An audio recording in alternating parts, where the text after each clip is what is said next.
So I am at 30 Cannon Street, as you can see behind me, St Paul's Cathedral, and I am at this very impressive building, 30 Cannon Street, going in, and I've got a podcast with Carla from Circle Health Group, talking about what their plans are going forward, so looking forward to it. So just finished my podcast with Carla Gardner at Circle Health Group at Cannon Street, and it was really refreshing to hear their views on things. For such a big organisation, they're really trying to move with the times and move forward with healthcare from a digital perspective, from being far less transactional, from moving away from just being there to facilitate the orthopaedic consultant work. And look, they're talking about things like sleep and stress, all of these things which I think is so important. So yeah, it was great to hear Carla talking about all of that, and yeah, looking forward to see what happens. How good is that? St Paul's Cathedral. Carla, thank you for hosting me here. What an amazing view. Yep. So we're at your headquarters here at Cannon Street in central London. Yeah, very lucky. Spot some of those. I saw St Paul's as I was coming in. Yeah. You really are in the heart of London. Yeah, it's lovely. Really nice. Yeah, no, well, thank you for inviting me, and I'm really looking forward to speaking with you about the plans for Circle Health Group.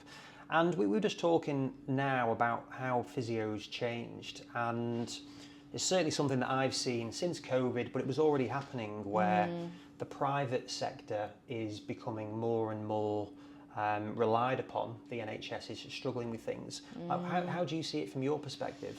Yeah, I mean, I think, physio is a great profession, and lots of people enjoy being physio and want to go into physio, and, when you're at school and making choices and things. But I think, similar to the rest of healthcare, physio has its issues as well, alongside, we all know from the media, nursing, it's a really tough profession and there's lots of pressure, but physio isn't really far behind that. And I read a statistic this morning, actually, that 50% of physios leave the profession within 5 years, which shocked me, to be honest. I think that's quite a big statistic and quite shocking. But working in healthcare now, it is tricky, and like you say, there's lots of things going on. NHS, private sector, lots of different pressures. I think patients are becoming more complex. It's a multifactorial kind of issue, really, I think.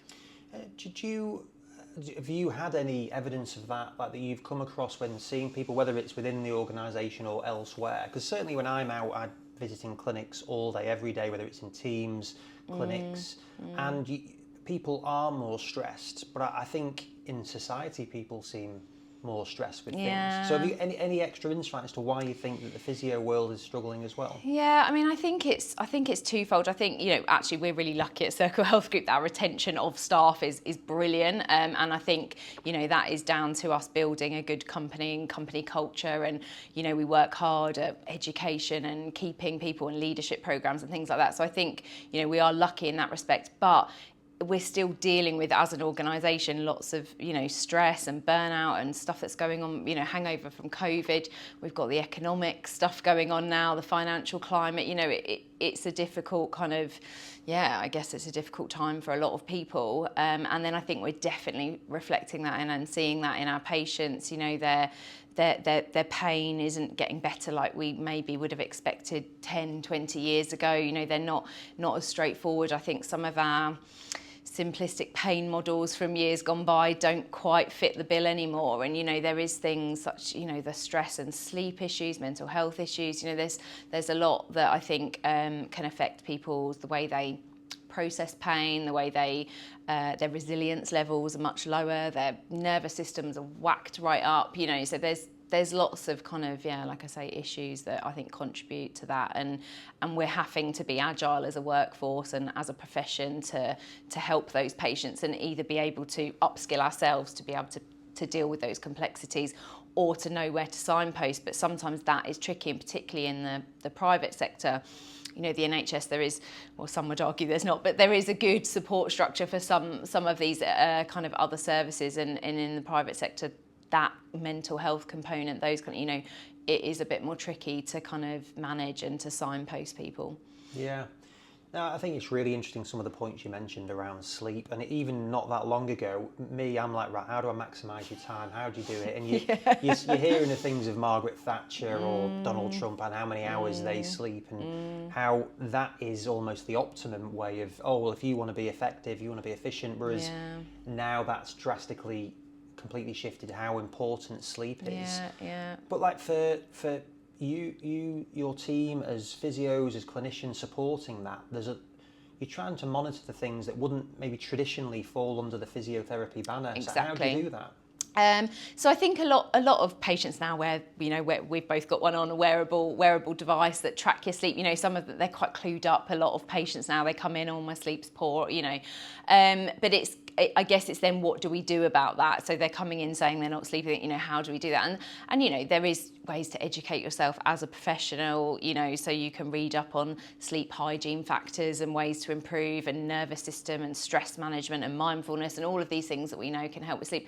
And a lot of it is about empowering the patient to educate themselves, signposting them to good articles, and there's so many apps now as well that are great for mindfulness, and there is good medical evidence, and research to back up that if people are sleeping better, if their mental health is better, their pain is better, their resilience is better, their health is better, so we know that this kind of is based on good foundational research, but it's just there's so many options out there now for patients that it's finding the right one for your patient, because a 90-year-old lady who lives on her own compared to a 21-year-old aspiring footballer, you're going to approach those two people very differently. So it's just having that within your armoury, I guess, to be able to pull out and help that patient that's sat in front of you.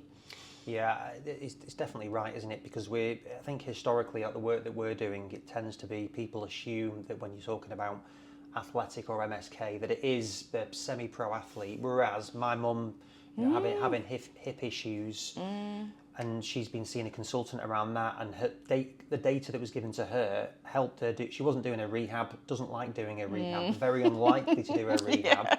But then if you give her 3 things, and this is really specific, because there is, like, you look at your thing, investing in technology there, it's like tech is great, but like you say, there's a lot of data points out there now, and I find it overwhelming sometimes. Yeah.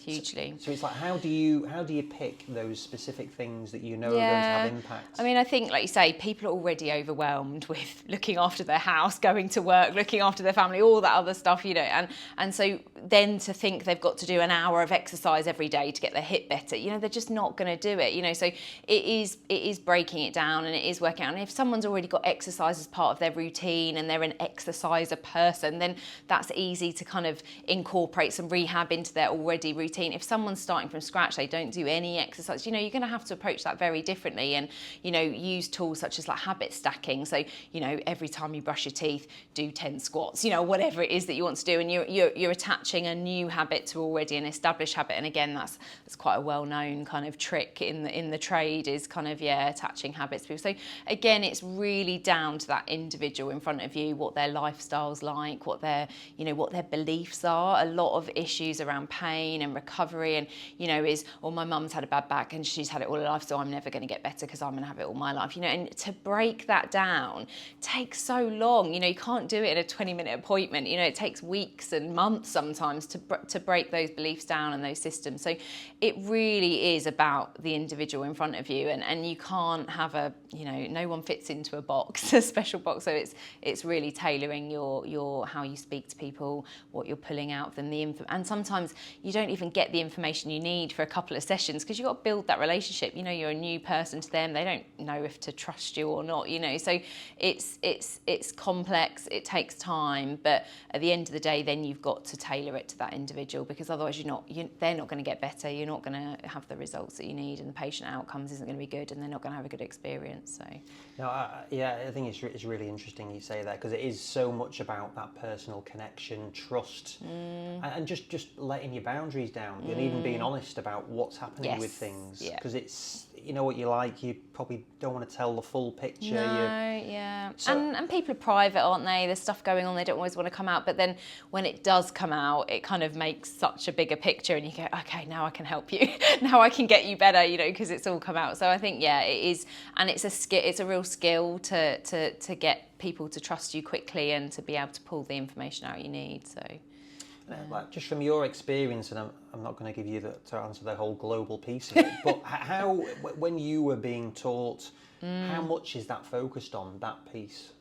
Very, very little. You know, the university courses are really based around science, bodily functions, human body, anatomy. You know, it's very textbook, and I think, and again, seeing from students coming through now, you know, Circle Health Group, we take students and we try and help, you know, facilitate them. We've also got our own apprenticeship program, so we're in partnership with Teesside University, and we run our own apprenticeship program now. So, you know, and it's really, when the physios go out on placement, that's when the real hard work, and the educators have quite a lot to teach. And it's not, you're not teaching the anatomy or the exercise, you know, you're teaching those, or trying to teach those skills as best you can of, you know, interviewing and getting people on side, getting them to trust you, understanding what you're trying to do, you know, goal setting together. I think when you're doing a journey with a patient together, that's a great kind of way of getting some buy-in from the patients as well. So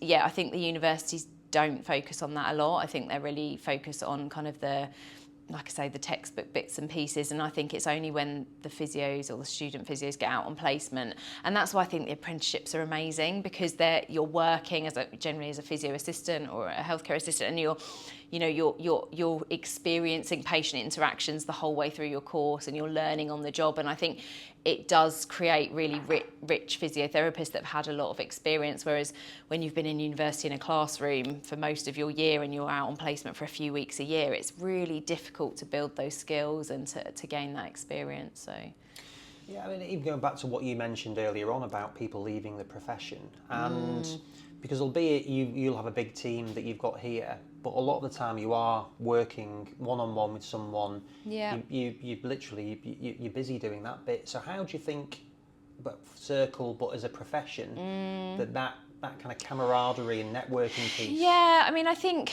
as you know, the managers at site, they all try really hard to create that team feeling and kind of that support feeling. And then, you know, from kind of a more central perspective, you know, we have Teams is great since COVID. Everyone knows how to use it. We all, you know, so we do kind of like master classes and drop-in calls where we get together, and we've created lots of kind of special interest groups. So the junior physios have got a little group, and the hand therapists have got a little group, and the pelvic health therapists got a group. So they can all kind of bounce ideas off each other, get support from each other. Oh, I've had this, you know, really difficult patient. Does anyone got any ideas? You know, so it's that kind of shared learning, shared networking. And then, yeah, at site, we try really hard to create, you know, you're not only in the physio team, you're part of the wider hospital team. So if you're on the ward, you're working with nurses, consultants, occupational therapists, you know, everyone. So you're part of a bigger team, not just the physio team. And then in outpatients, you're a little bit more siloed because you're down in outpatients generally in a physio department.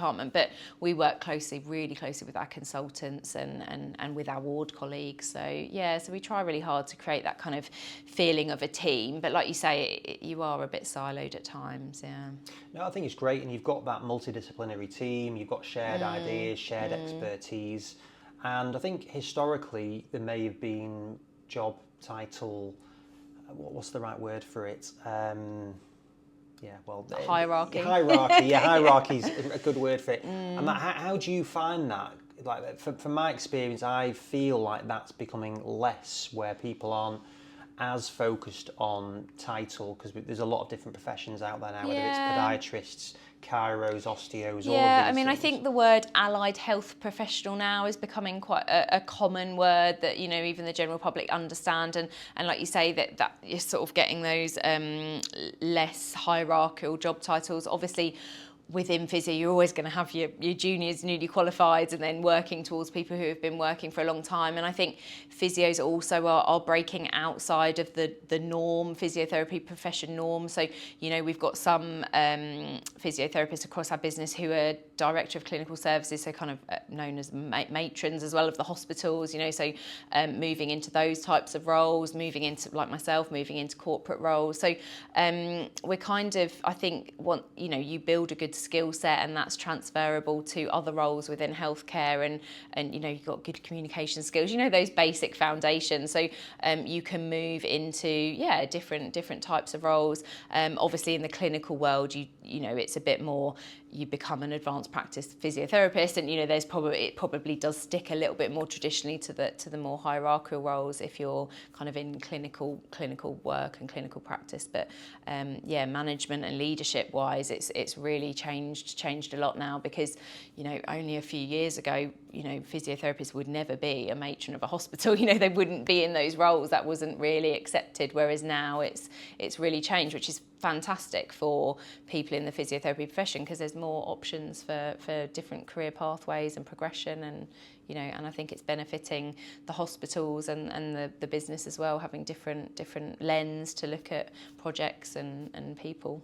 Absolutely, and like you've got a big footprint of facilities around the UK now, certainly for the acquisition, was it, of BMI in terms of those places. So how do you, like, we're in amazing location here, like really centralised, amazing spot.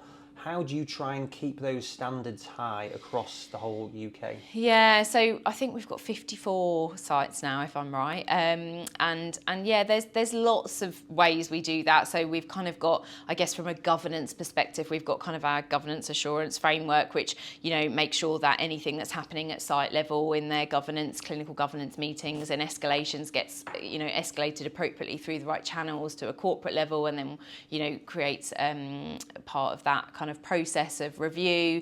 We've obviously got a lot of national policies and stuff in place. We've got a really good corporate clinical team that we go out and support the site. So we do something called a peer review, where we all kind of turn up en masse at a site, and we, you know, go through all the drawers and in the skeletons in the cupboards and kind of say, look, this is what you could do. You know, you're doing that amazing, but we could help you with this, or you need to focus on this a bit more. So we kind of do get out to site a lot. You know, we're not sort of, I think there's a bit of a kind of what's the word, a vision that we're sat in our ivory towers, but you know, we're definitely not. We're definitely, you know, I'm out at site all the time. So we're kind of that visible leadership. We're out at site helping and mucking in. You know, not that long ago I was up in Scotland pulling notes because they'd had some storm damage in one of their clinics, and I happened to be there, and I was like, right, let's get the notes, we'll get them over to the hospital, you know. So we all muck in and help each other.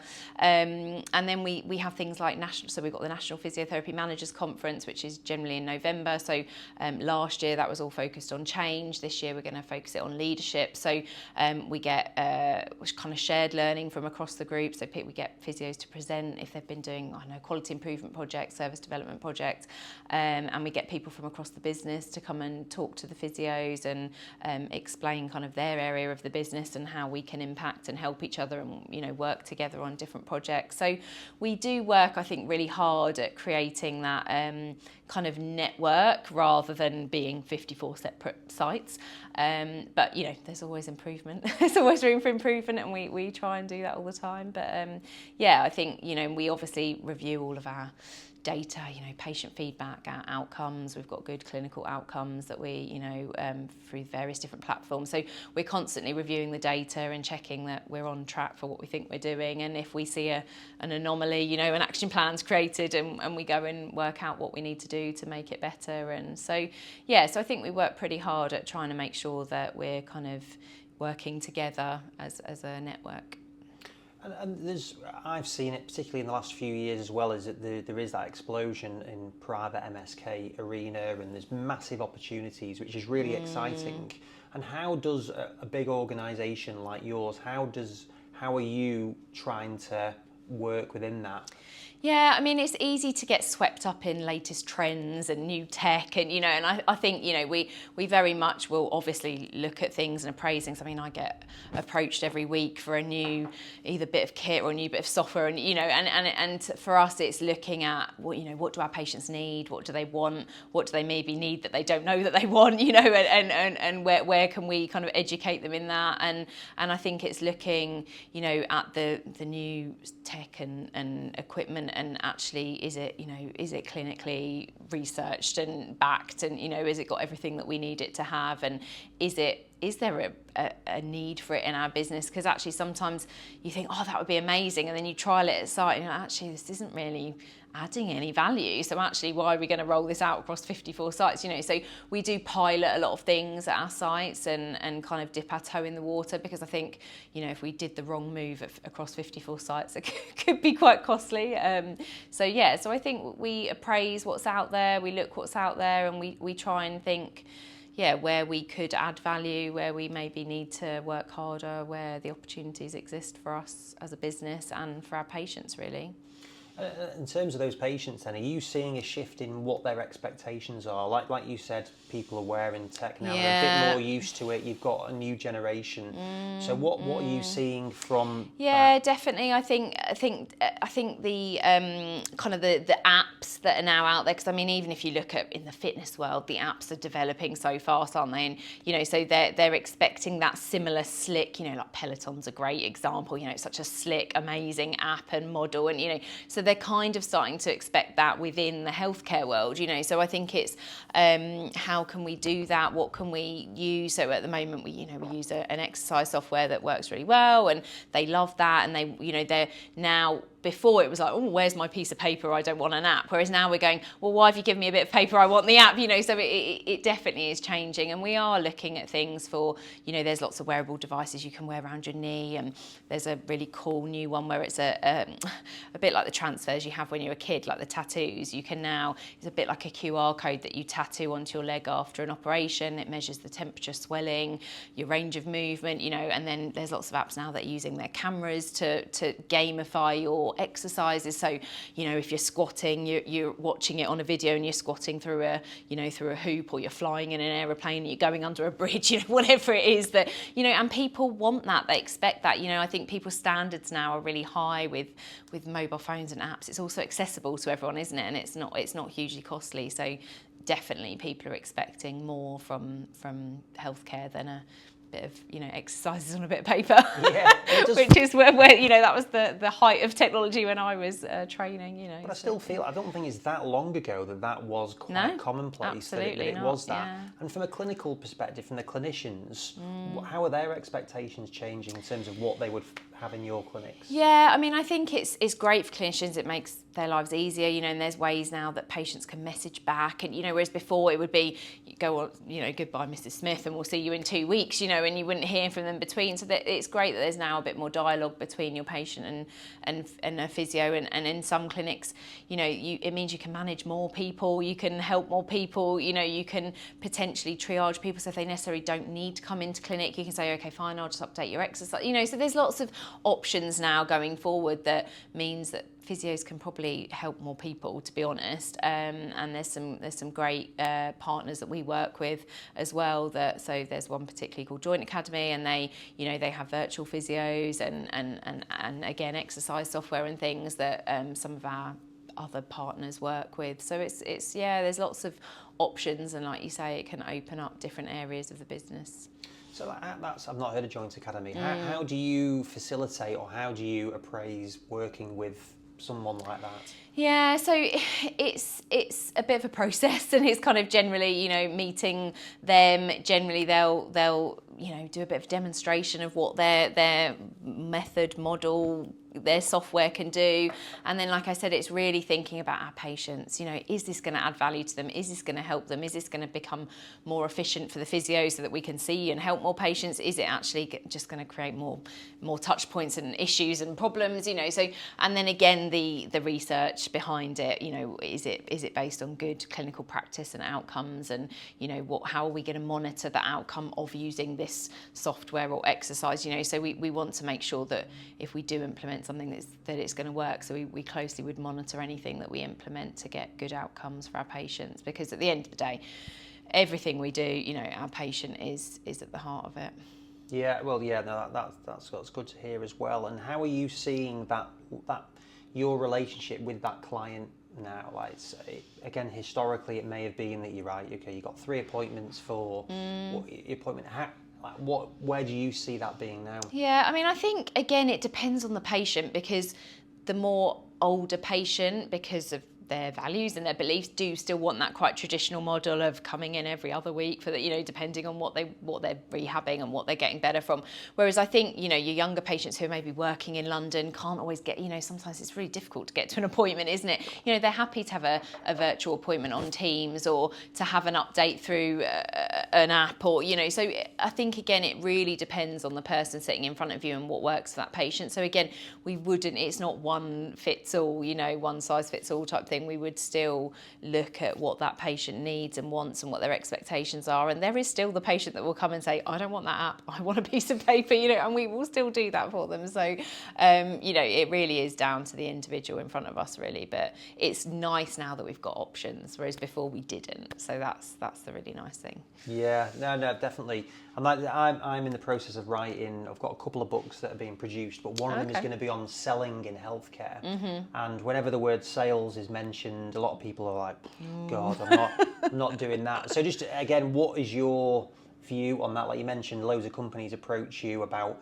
trying to get into your 54 site. Yeah. Like, what's your genuine reaction when you've got someone like that? It's really hard, because how do they approach, you know, they probably could have an amazing product, but unless they meet you face to face at maybe, I don't know, like a therapy expo or something, it's really hard for them to approach you and get their product across, really. So I think it is really difficult for those companies that are trying to shout about an amazing product. But generally, it's either an introduction through someone, or, you know, like my boss is always going, oh, Carla, I've met these people, you know, like, oh, great, you know. So, you know, it's generally an introduction through someone, or perhaps from a networking event, therapy expo. I do get lots and lots of emails, never been so popular. And, you know, and it's hard over email to understand what their product is, or why it's better than what we've already got, you know. And a lot of the time we have got some form of contract set up with a supplier already for that bit of kit. So I guess it's when that contract then comes up, we could then appraise the new suppliers for that equipment. But I think it is really tough. But I think you need to get in front of the right person and know who you're talking to, and know who the decision maker is, because there's no point in, you know, emailing a procurement person when they know it's got to go through me as a clinical sign off anyway. So I think it's for them, it's making sure they're probably talking to the right person and the decision maker as part of the appraisal process. But it's tough. Yeah, it's tough to break into big companies, I think. Well, I think with anything really, but even from like, I think that is deep rooted within particularly healthcare, because you've got that sort of tricky balance. But as your clinicians, I mean, you're a corporate company, profit making company. How do you instill that there's business? It's got to have that business, and there's a sales element in literally every job. But when you're in that environment, how do you think that's positioned just in the physio community? Yeah, I think physios are really bad salespeople generally. So, you know, they'll say to, you know, a patient who's paying for themselves for treatment, they go, oh, don't worry, we'll do all this, we'll do it all in this session, so you probably won't need to come back next week, you know. And I say to people, I'm saying, that's not what, if people are coming to pay for treatment, they want you to tell them how many sessions do they need, you know, they want to understand what is the expectations, if they really want to get better, how much, you know, what can you do, give them a really good quality service and talk them through their rehab, you know, goals and the amount of sessions it's probably going to realistically take to get there, you know. So I think clinicians generally are not great at selling ourselves, and I think we always undersell ourselves, to be honest. So it is something I have been working on with some of the physios to kind of make them feel what they're giving and their services are really high value. And if someone can't work because they've got severe back pain and they're self-employed, they're going to pay a lot of money to get back to work and be able to go back to work, you know. So it's understanding that, you know, you've got a skill and a service that can actually generally really help people, and actually not to undersell ourselves. So yeah, I think physios generally aren't great at it. It is a funny balance. But I mean, I do a lot of stuff in the US, and they're very extreme on the other side in terms of it's very, very driven by that more being a consumer of healthcare. But I think it is that value piece, isn't it? And I think you're right. I think maybe because it's come from the NHS of where it's all free, people don't want to do it, it's prescriptive. But I think it is definitely something the industry needs to get better at, because we are doing a disservice to ourselves in it. Because agreed. You want to help these people. If I know that, and I've done it even in private clinics where I want to play football again, I'm struggling with whatever, anything. Oh yeah, just come back in 2 weeks, and it's like, no, look, I want to get me in. If you can get me in a week earlier, I want to do it. And it's how do we get that? And it's a big thing because it's industry-wide. And I think again it's very individual, because actually, if you're doing like a progressive tendon loading rehab program, there's probably no point in bringing you in a week's time, because actually not a lot would have changed. You just need to go away and build on those exercises a bit, and but then other people would benefit from having that more frequent interaction, and some patients just like that. You're doing really well done, you're definitely getting better, keep going, and that can be sometimes really empowering. Yeah, exactly, we all do, don't we? And that can be sometimes really empowering for a patient. I think sometimes the modern day healthcare and lack of availability in clinics and busyness and trying to fit everyone in doesn't and always allow for that, and some patients, like you say, really want that and need that and are willing to pay for it, but then sometimes you can't always fit that in, because I think there is a bit of perception in private healthcare that, we've got all the time in the world and we've always got appointments, and and we haven't. Our clinics are busy, our sites are busy. Some of our sites have got a lack of availability for a couple of weeks, and so it's we'll always try and fit people in if it's urgent stuff, but it's balancing it. It's balancing the needs of your patient with your clinic's needs. I think that's where, if you're picking the right data source, that can help back something up. So it's nice to say, great, you're doing really well, and this is why.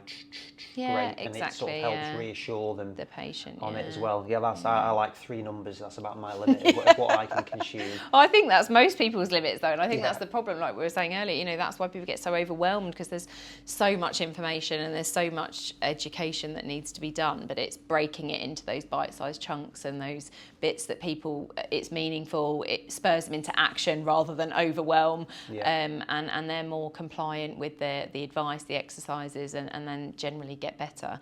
If you're overwhelmed and do nothing, nothing's going to change, is it? So no, great. And then, so last question: what do you see as the short to medium term future for your role and for the group? Yeah, I mean, I think Circle Health Group, we're I guess probably been a little bit focused on getting people in for a knee replacement, a hip replacement, and giving them a great outcome and experience, and then sort of not really thinking too much about that patient again, in terms of once they're fit and well and rehabbed and happy. So I think what we're the strategy and the focus is changing slightly, and I think we're really starting to look at less on transactional healthcare, as it were, and more about becoming that life partner for our patients, and actually even working in the preventative space. So actually preventing patients from needing some of our services, and on more, again, private healthcare has never really focused much on chronic conditions. We tend to be quite acute, but actually looking at, we're really well placed to help people with those more long-term conditions. I think diversifying into different areas. So, traditionally built on hips, orthopedics and MSK, but actually now with like all the weight loss drugs and that area, how can we help patients in that space, and so looking into different areas, and then looking throughout a patient's life cycle, and how can we help patients throughout all of their life, so menopause and women's health and men's health, and then towards the aging population, which is kind of where we focus a lot now, but actually what can we do throughout, and become that kind of health partner for life, really, and not just looking at those quick interventions that get people back on their feet and out the door, and sort of that more kind of that higher turnover. We're actually sort of really starting to think, how can we serve the population better, how can we help these people that are stressed and burnt out, and how can we make healthcare easier. I think it's really overwhelming. We've talked about overwhelm a lot, haven't we? But it's really overwhelming. You go to seek private healthcare. Where do you even start? Who do you go to? How do you know who to trust? Who's best? So trying to make that easier, the access points easier, educating people on outcomes and what we can do to help them along the way, really. Yeah, that all sounds really exciting. So I think that's one of the things that I've seen over the years that I've been involved, is that you'll go into private hospitals and it'll be very dependent on the consultants in terms of referrals. So I've always thought, it's such a great opportunity. It's normally in a great facility, good location. You've got brilliant stream of that already. Why not? Can that not be seen as something like this, where it's its own independent practice that can offer whatever services that you want to offer? So that sounds like that's the sort of area that you... Yeah, potentially. I mean, we have opened up some kind of more outpatient-based type facilities across Circle recently, so looking more at kind of diagnostics, getting people in, assessing, and then obviously we've got the backup of facilities that do surgery and if they need that, but actually looking at managing people in those kind of more smaller touch points, smaller appointments, not needing big procedures and operations necessarily, but just helping out with those kind of smaller issues.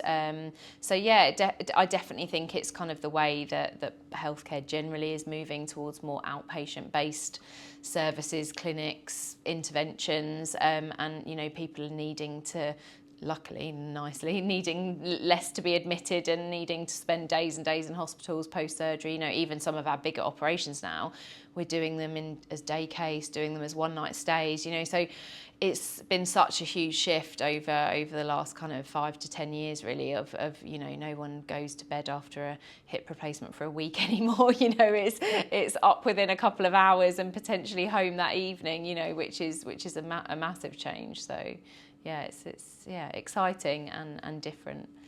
Great. Look, well, I really appreciate it. It all sounds really exciting, the plans you've got. So thank you for sharing. No, you're welcome. And I look forward to seeing how it all progresses over the next few years. Yeah, thanks, Andy.